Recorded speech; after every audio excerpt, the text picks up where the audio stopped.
안녕하세요. 한석희입니다.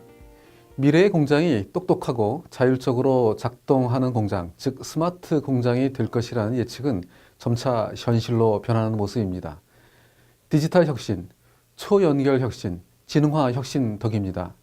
이 세 가지 혁신이 융합적으로 끊임없이 발전하고 상호 작용하면서 인간의 상상이 하나 둘 현실로 되고 있습니다. 그 변화의 속도는 선형적이지 않고 기하급수적인 점이 우리를 놀라게 하고 있습니다. 그 변화의 배경에는 원가, 품질, 납기와 같은 본원적인 경쟁력을 성취하는 데 있다고 볼 수 있습니다. 그런데 4차 산업혁명 시대에 다가갈수록 새로운 경쟁 요소가 추가되는 모습을 자주 보고 있는데 바로 시장의 욕구와 다양성에 신속하게 대응하는 능력이 그것입니다. 한마디로 생산의 유연성을 말하는 것인데 쉽게 설명하면 다양한 고객에 대한 개별적 요구에 대한 대응 능력이라 말할 수 있을 것 같습니다. 대량 생산 시대에는 이런 다양하고 개별적인 고객 욕구를 대응하는 것이 쉽지 않았습니다. 절충적으로 등장한 개념이 매스 커스터마이제이션이었습니다. 엄밀하게 보면 대량 생산의 변형을 통해서 개별화 요구를 일부나마 수용하려는 노력 정도였다고 말할 수 있습니다.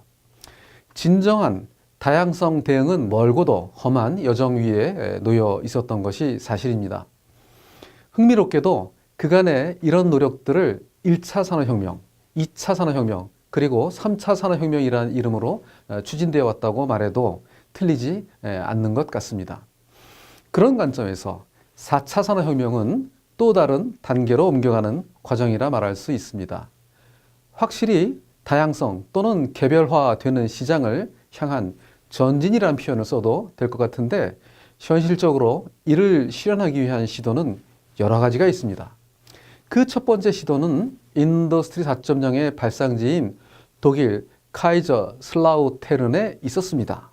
카이저 슬라우테른의 문을 연 스마트 공장 KL과 독일 인공지능연구소에서 이런 시도들이 꽤 오랜 시간 동안 추진되었는데 바로 셀프 오가나이징 팩토리를 추구하는 모듈형 생산 제조 라인에 대한 연구가 그것입니다. 이들의 연구 결과가 훗날 인더스트리 4.0이란 이름을 촉발한 계기가 되었는데 여러 기업과 기관들의 공동 참여로 이런 연구가 추진될 수 있었습니다. 이들의 연구 결과는 2011년부터 하노버 메스에서 매년 4월에 전시되고 그 이후로도 업데이트되어 전 세계에 소개됩니다. 이런 모듈형 생산 라인의 특징은 소위 플러그 앤 플레이가 가능하도록 한다는 것입니다. 규격화된 모듈을 구상하고 필요한 역할들을 정의해서 필요한 제조 및 생산 공정에 맞도록 선택 및 연결을 한다는 구상입니다. 마치 레고를 조립하여 원하는 형상을 만드는 것처럼 생산 라인을 그렇게 구성하는 것입니다. 이렇게 되기 위해서는 각 모듈은 동일한 프로토콜, 즉 모듈과 모듈 간에 소통하는 언어나 통신 방법이 같아야 되는 것은 물론이고 부품을 받고 보내고 하는 방법도 약속이 되어야 있어야 가능했죠. 역으로 본다면 이런 약속은 또 다른 제약 조건이 될 수 있는 셈이죠. 예를 들어 다뤄야 하는 부품이나 제품이 너무 크면 제조 모듈이 다루기 어렵다는 뜻입니다. 크기가 가로 세로 높이 기준으로 30cm 정도의 작은 제품들을 조립하는 일에는 적합하지만 그보다 큰 경우에는 제조 모듈을 바꾸거나 새로 추가하는 일에 제약이 있다는 것입니다. 데모 공장으로 개념을 설명하는 용도로는 괜찮았지만 실제 양산 라인에 투입을 못한 이유가 이런 제약 때문이었을 것입니다. 즉 플러그 앤 플레이는 장점도 있지만 극복해야 할 단점도 있었던 것이죠. 재료나 제품을 만들어지는 반제품들이 컨베이어를 따라 흘러가는 방식이 사실은 가장 큰 제약 조건인 셈입니다. 그래서 생각한 것이 컨베이어 벨트 대신 다른 방법을 적용하려는 시도였습니다. 예를 들면 자율주행 이송장치 이런 것이죠. AGV라고도 불리고 좀 더 지능화된 자율형 AGV는 어떨까요? 이런 시도는 사실 아우디 자동차의 미래 공장 프로젝트에서 시도되고 있으며 또 이보다 훨씬 앞서 테슬라가 전기차 모델인 테슬라 S를 제조 생산한 방법이기도 하죠. 또는 아마존이 수만 평방미터의 상품 창고에서 수없이 많은 상품을 빠르게 찾아 배송할 때 쓰는 방법이기도 합니다. 이미 여러 분야와 산업에서 적용되는 방법이란 뜻이죠. 그런 원리와 방법을 응용한 생산이 점차 가시화되고 있습니다.